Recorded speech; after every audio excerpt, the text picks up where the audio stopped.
Wake that ass up. Early in the morning. The Breakfast Club. Morning, everybody. It's DJ NV, Charlamagne the Guy. We are the Breakfast Club. We got our guest co-host Lauren LaRosa here. And let's get in some front page news. Start off with sports. Last night, the NBA season is back. Last night, the Nuggets beat the Lakers 119-107. I think LeBron had 20-something points, if I can remember. And I fell asleep on the Warriors-Suns game, but the Suns beat the Warriors last night 108-104. Yeah, them games come on too late. Them West Coast games come on way too late. What's too late for y'all? Them games be over like 1 o'clock in the 1 morning. o'clock, yeah. Oh, okay. Yeah, it was like second quarter, it was like 11 o'clock at night or halftime They be 11. starting like 10 o'clock, 10:30. Ain't got time for that. I'm 45 years old, born in 1978. I need to sleep. Morning, Tiz. Good morning from the West, 3 a.m. in the West. Good morning, DJ Envy. Good morning, Lauren. Good morning, Charlamagne the Guy. Good Peace to the morning. Hood Whisperer. Let's jump right in it. What are we talking about? What's going on with the Democrats? Yeah, they told Representative Dean Phillips to have a seat. He's a Minnesota representative. He was thinking about primarying President Joe Biden, warning, and they said, we want you to have a seat, saying that it will play into the hands of the hopelessly divided congressional Republicans and their 2024 frontrunner, Donald Trump. Senator Peter Welch from Minnesota said he needs to go home. And Senator Elizabeth Warren said that Phillips shouldn't jump into the race because it just doesn't make sense. I'm all for President Biden being reelected. He has delivered for the American people, and he is going to win. That's ironic because, people told Elizabeth Warren to have a seat and she decided to run, but they are telling him to have a seat and move out the way. The unfortunate thing is, although they have all of this confidence, I looked at the current poll, and right now Trump is leading Biden again by 2 points in a hypothetical 2024 matchup. This is by the Emerson College poll showing Trump ahead 47% to Biden's 45%, with 8% undivided. That's 2 points up for Trump compared to the poll last month. Biden's support remains the same. He's also having problems in the swing states. He's losing there as well. They said that the Bidenomics is not landing. So what should they do here? Continue to tell people to sit down or go ahead and try to primary somebody against President Joe Biden? Yeah, I'm a little confused. Why is Representative Dean Phillips the one who gets told to have a seat? Because they don't say that to anybody else. I haven't heard them say that to Marianne Williamson or Robert F. Kennedy Jr. or Cornel West. Like, I don't understand why he's the one who gets told to have a seat. And I don't understand why they are so afraid of Biden being challenged. Like, let everybody step up and let's see who has the best ideas. Like, I think it's clear that folks don't really want Biden. Folks don't necessarily really want Trump. Is he the biggest threat? Is Dean Phillips the biggest threat on the Democratic side besides Biden? I think they think anybody's a threat to Biden, to be honest with you. Yeah, and again, we're just kind of guessing here, but being that he is an elected, you asked why won't they say that to Marianne Williamson, being that Dean Phillips is an actual elected, member of Congress, they're feeling like they, probably got a little bit more pull to tell him to sit down, Gotcha. Because he stands the caucus and work with these folks where Dr. Cornel West does not. And we know he went to the independent ticket. He's not running on the Green Party. And then also Kennedy is no longer running as on the Democrat side. He's trying to run independent. I bet you if Big Joe Manchin decided to run, they ain't going to tell Big Joe to sit down. They ain't going to tell Big Joe to have. They won't tell Big Joe Manchin of West Virginia to have a seat if he decided to run. He wouldn't listen Yeah, anyway. they said he may possibly run as well. But Joe, they definitely won't be telling Joe Manchin. Joe Manchin do what he want to do. So he got a strong hand. So we'll see what he'll be doing. But it's just interesting.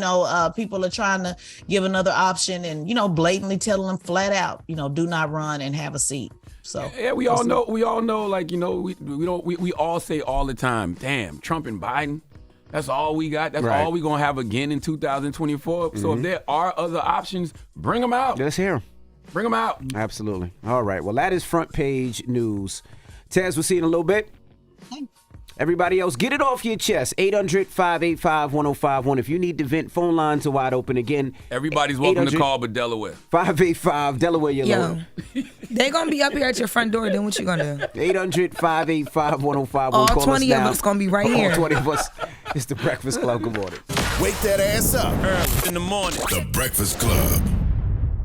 Morning, everybody. It's DJ NV, Charlamagne the Guy. We are the Breakfast Club. Lauren LaRosa, our guest co-host, is here. Yo. And let's get in some front page news. Just quickly in sports, last night the NBA season came back. The Nuggets beat the Lakers 119-107. The Nuggets look amazing last night. And also the Suns beat the Warriors 108-104. Chris Paul played. He did pretty good last night, too. So it was only 2 games. What was last night? Tuesday. Okay. Only 2 games last night. Most games play, Thursday? Yes, this weekend. Thursday. Yeah, in the weekend. All right. Well, let's jump right into it, Tez. Where you want to start? The airplane bumper rides, bumping cars. Yeah, this is a crazy story that happened yesterday that shut the airport down in Houston. A Hobby Airport reopened after being closed for several hours yesterday. Authorities say that the incident occurred around 3:30 Tuesday afternoon, where two private jets clipped their wings. Now, according to the officials, the FAA said that a twin engine took off without permission and collided with another two-engine plane, and so there were no injuries, thank God for that. But there was a complete ground stop. No planes were landing or taking off for about 2 to 3 hours. So I'm sure that affected delays. It is a triple effect. It's not just a trickle-down effect. It's not just just Hobby or just what happened with Houston, but probably saw some delays yesterday in your flights, and that is one of the reasons that could have played a role in that. Now, why would you take off without permission? Like, who do people think they are? Like, why wouldn't you wait? You're in a plane. You don't ever think about that when you're taking off, though? Every time I take off, I think, like, I hope that no one else is, like, here on accident. Well, I mean, they have, I don't care. Because you're supposed to receive instructions, but, like, stuff happens. What do they call it? I can't remember what they're called, but there's people Air traffic control. It's like, why wouldn't you listen to air traffic control? Why would you even play when you 30,000 feet in the air? I ain't gonna front though. Sometimes they be like, well, air traffic control said we can't leave for another 20 minutes. There's 7 planes in front of us, so we just got to sit back, relax for a little bit. You got it. I'm like, just take off. Like, sometimes we feel like that. It's air traffic control for a reason. You right.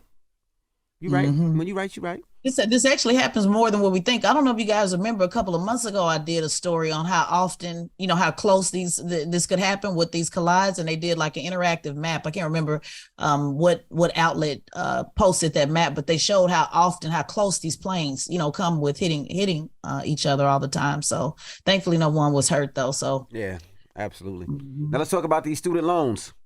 Yeah, 305,000 student loan borrowers got monthly bills with the wrong amount. Now, this is when the payments resumed this month after the three-year plus pause. That was it estimated 305,000 people received their bill. It was the wrong amount. They were charged higher than what it should be. The Department of Education has identified the error, saying that they're fixing it. There's also some complaints with folks saying they're calling in, and it's hours and hours before you can get anybody on the phone to fix it. They did issue a statement saying because of the department's oversight efforts and ability to quickly catch these errors, servicers will begin to be held accountable, and the borrowers will have the right amount here soon. So a big mess with this student loan repayment, all happening at one time. And of course, there's still folks saying student debt should be canceled. And so they postponed this as long as they could. And now it's just a big mess. I should probably open my student loan email. Or you don't check yours? I didn't open it because I just wasn't ready to face that.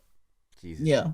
Well, it's facing you, whether you open it or not. I need to make sure that balance is right. That could be very dangerous, man. Like, you don't know what people be going through. You don't know what people's mental states are. Finances can drive people to the edge. You open up your monthly bill, and that is higher than usual. Yeah. You know what I'm saying? And you already was trying to figure out how to pay it before. Now it's the wrong amount. That could drive somebody to, like, kill themselves or something, yo. And some people don't know how to calculate the interest, so they might just believe that that's where they're supposed to be at, because a lot of people stopped paying attention during the pandemic. Yeah, that's a great point, because it actually did happen to a lot of people that were on income-driven plans, Charlamagne. They were placed into these 10-year higher monthly plans when they were supposed to be in the income-driven plan. So hopefully, they'll get that fixed and get it corrected. Wow. Damn. All right. Mm-hmm. Well, that is front page news. That's right. And make sure you subscribe to Tesla and Figaro's podcast, the Straight Shot No Chaser podcast on the Black Effect iHeartRadio podcast network, and follow at Tesla and Figaro on all social media platforms. All right. Now, when we come back, Pastor Mike Todd will be joining us. His new book, Damaged But Not Destroyed. From Trauma to Triumph. Let me tell you something, the reason I really enjoyed this book, man. I enjoyed this book because the way Pastor Mike Todd takes theology and, couples it with therapy, man, because I'm a stern believer that you need God and therapy. Mm-hmm. And the way he breaks it down in this book is very special. So I can't wait to talk to Pastor Mike Todd. All right. We'll get into that next. It's The Breakfast Club. Good morning. Wake that ass up. Early in the morning. The Breakfast Club.